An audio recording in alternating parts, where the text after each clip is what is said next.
প্রথমত আমাদের রাজ্যে যে উপনির্বাচন অনুষ্ঠিত হয়েছে ধর্মনগর, এই উপনির্বাচনে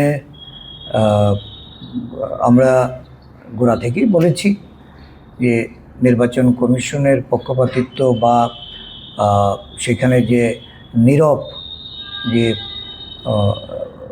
ভোটারদেরকে অর্থের বিনিময়ে ভয়ভীতি প্রদর্শন করে যে প্রভাব তৈরি করা, এটা বিগত 8 বছর ধরে রাজ্যে চলছে, তার ব্যতিক্রম ঘটেনি।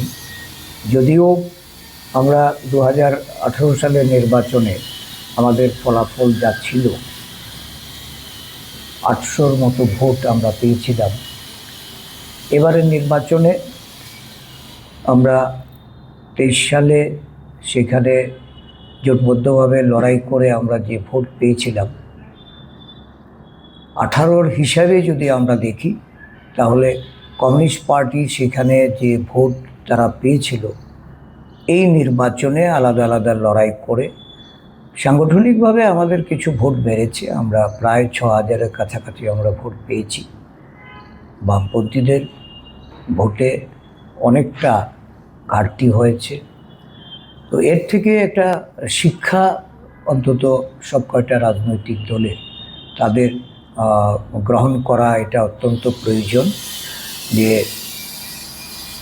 আমরা যে প্রত্যাশা করেছিলাম যে লড়াইটা একের বিরুদ্ধে একের হওয়া উচিত, সেই জায়গাতে যারা বড়াই করে বলেছিলেন যে পোলিং এজেন্ট দেওয়া যায় না, যে দলের সামর্থ্য নেই, কিন্তু আমরা এই নির্বাচনে পোলিং এজেন্ট যেমন সব কয়টা বুথে আমরা রেখেছি এবং আমাদের ভোট শেয়ারও 18-র তুলনায় এককভাবে অনেকটা বেড়েছে।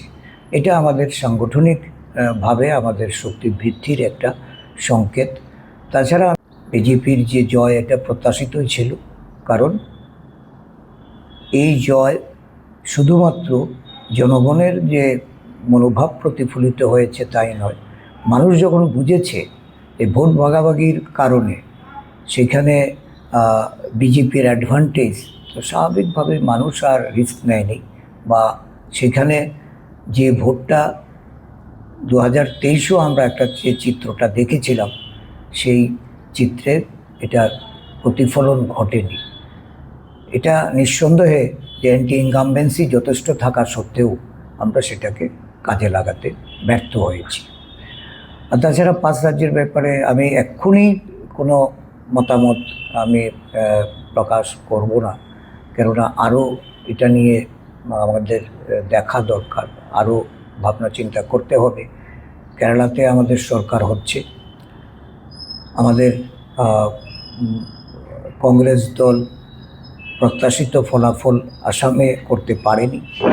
কেন করতে পারেনি এই নিয়ে এটা আমরা আগেও বলেছি যে আসামে যে ডিলিমিটেশনের মাধ্যমে 90টা আসন তার সীমানা নির্ধারণ করা হয়েছে, এটা এককভাবে শাসক দল তার অনুকূলে বিভিন্ন দিক থেকে বিচার বিশ্লেষণ করলে দেখা যাবে যে এই ডিলিমিটেশনের মাধ্যমে শুরু থেকেই রাজনৈতিক ফায়দা লুটার বা ভোটের রাজনীতিতে নিজেদেরকে এগিয়ে রাখার যে অপচেষ্টা বিজেপি দল করেছে, তার প্রতিফলন দেখা যাচ্ছে।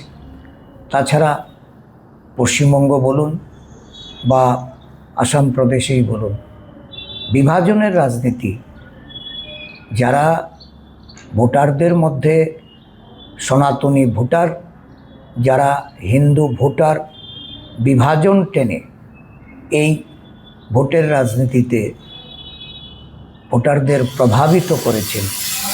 নানাভাবে নির্বাচন কমিশনের যে তাদের নিরপেক্ষতাকে নানাভাবে সেখানে প্রশ্নচিহ্নের মধ্যে দাঁড় করিয়ে ভোটে জয়লাভ করেছেন, এটা বলতে দ্বিধা নেই যে আজকে এই মুহূর্তে যেটা দেখতে পাচ্ছি, বেলা প্রায় 2টো বাজে, বিভিন্ন রাজ্যে রাজ্যে যখন নির্বাচন হচ্ছে সেখানে অধিকাংশ আসনে গণনা প্রায় শেষের পথে, কিন্তু পশ্চিমবঙ্গের ক্ষেত্রে আমরা দেখছি যে 9 রাউন্ড 10 রাউন্ড গণনা এবং স্লো চলছে, গণনা বন্ধ করে রাখা হচ্ছে।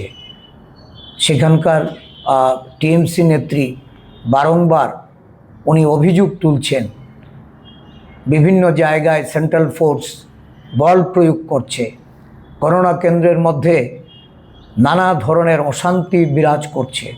তার মানে এটা পরিষ্কার যে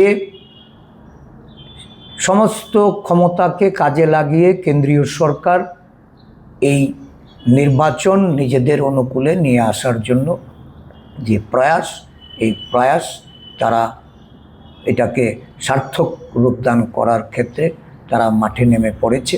তো স্বাভাবিকভাবেই যেখানে ভোটাররা ভোটদান করার পরেও নিরপেক্ষভাবে গণনাটাকে সম্পন্ন করা যায় না, যারা ক্ষমতার বলে, যারা অর্থ বলে, যারা মাসুলম্যানদের কাজে লাগিয়ে বহিরাজ্য থেকে বিভিন্ন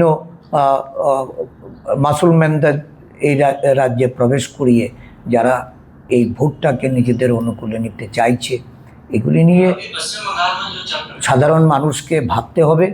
সাধারণ মানুষকে এই বিষয়ে আরও বেশি করে আমি বলতে চাই যে ভারতীয় জনতা পার্টি যে ধরনের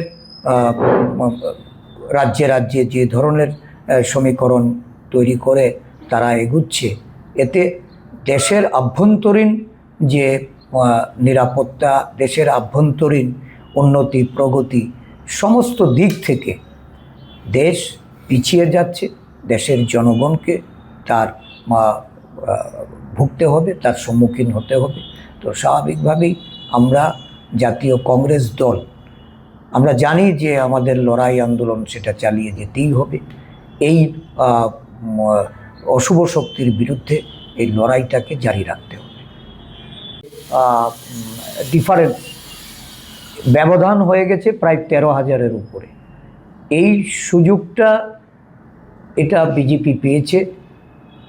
আমরা লড়াইটাকে আমরা যেহেতু ত্রিমুখী প্রতিদ্বন্দ্বিতা করেছি, এটা বলতে দ্বিধা নেই যে আমরা এক সময় আমাদের ভোট শেয়ার 800-তে গিয়ে দাঁড়িয়েছিল, সেখান থেকে আমরা প্রায় 6,000 ভোটের কাছাকাছি এসেছি।